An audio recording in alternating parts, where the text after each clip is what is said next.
menyoal kepentingan Gerindra di balik pembelaan mereka terhadap Katrun.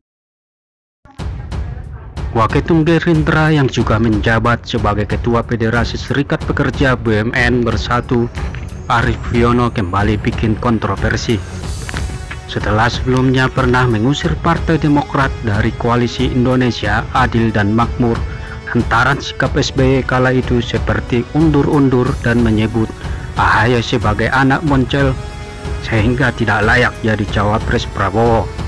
Kali ini ia mengatakan bahwa isu kebangkitan PKI dimunculkan oleh para Katrun untuk mendiskreditkan pemerintahan yang sah. Yang pasti ini adalah Katrun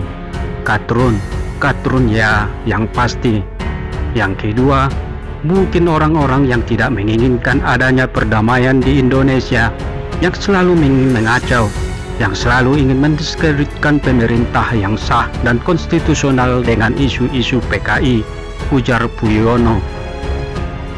Pernyataan Wiono terkait Katrun yang mainkan isu PKI itu memang benar adanya, karena seperti yang terlihat, di antaranya yang menyebarkan isu tersebut adalah mantan penyiar RRI yang kini menjadi Ustadz digoreng dadakan Tengku Zulkarnain dan juga Ustadz Persi 212 Haikal Hasan.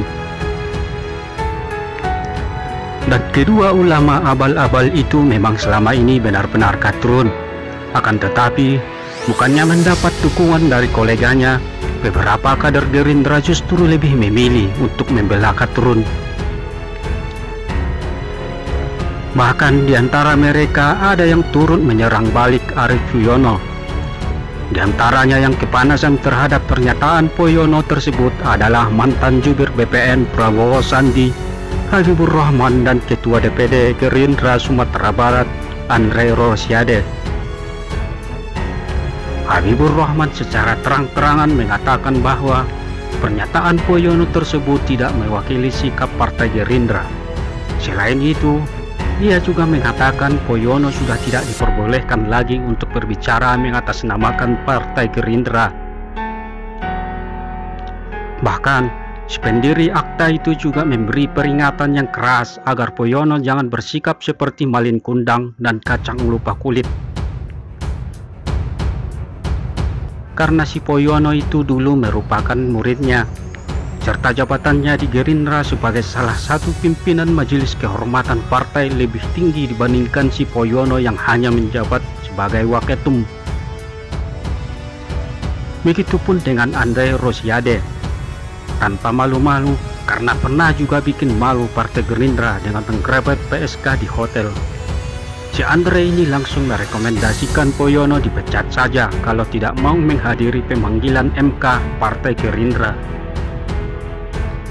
Padahal Prabowo belum bersikap apa-apa loh terkait pernyataan Wiono tersebut. Ini kedua kader sudah bersikap lebih Prabowo dari Prabowo lagi. Sedangkan sudah sangat jelas, Katrun sudah bilang kalau Prabowo selesai, alias mereka tidak akan mendukungnya lagi di Pilpres 2024 mendatang. Dan saat ini, para Katrun tersebut telah mendapatkan inang baru bersama Anies Baswedan. Tapi kenapa si Habibur Rahman dan Andre Rosiade ini justru terkesan lebih membela Katrun yang jelas-jelas sudah say goodbye kepada ketua umum partainya sendiri daripada membela sesama kader Gerindra? Ada apa gerangan? Berikut penulis coba jawab. Pertama, baik Habibur Rahman maupun Andre Rosiade tentu berharap Prabowo jadi presiden. Karena kalau petinggi partainya itu terpilih jadi RI 1, peluang mereka untuk menjadi menteri semakin terbuka lebar. Akan tetapi, di atas itu semua ada hal yang lebih penting lagi, yakni karir mereka di DPR. Sebagai kita ketahui bahwa untuk menjadi seorang anggota dewan itu butuh suara yang tidak sedikit. Dan diantaranya yang turut memenangkan Andre Rosiade dan Habibur Rahman itu adalah para Katrun ini. Jadi jelas tujuannya, kenapa kedua kader Gerindra ini mati-matian membela Katrun, yakni untuk menjaga agar suara mereka tidak lari ke caleg lain dan bahkan ke partai lain. biarlah para keturun itu tidak mendukung Prabowo lagi, asalkan mereka tetap mendukung saya di Pileg 2024 nanti. Begitu kura-kura yang ada di benak Andre dan Habibur Rahman. Jadi intinya, mereka masih butuh suara dari para keturun itu agar tetap bisa melanggeng ke Senayan di periode berikutnya. Hal ini juga yang pernah dilakukan oleh Fadlizon, yakni tetap merawat suara para keturun tersebut. Kala itu, di awal Desember 2019, si Fadli ini menghadiri undangan acara PA 212. Padahal sebelumnya, pasukan pemuja Rizik itu sudah terang-terangan loh menjauhi Prabowo lantaran doi menjadi Menteri Jokowi.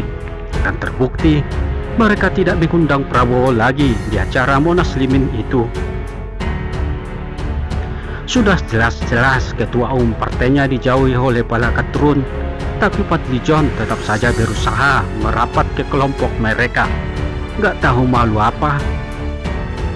Jadi fix, intinya kenapa beberapa kader Gerindra itu tidak suka para keturun diusik oleh Arief Puyono?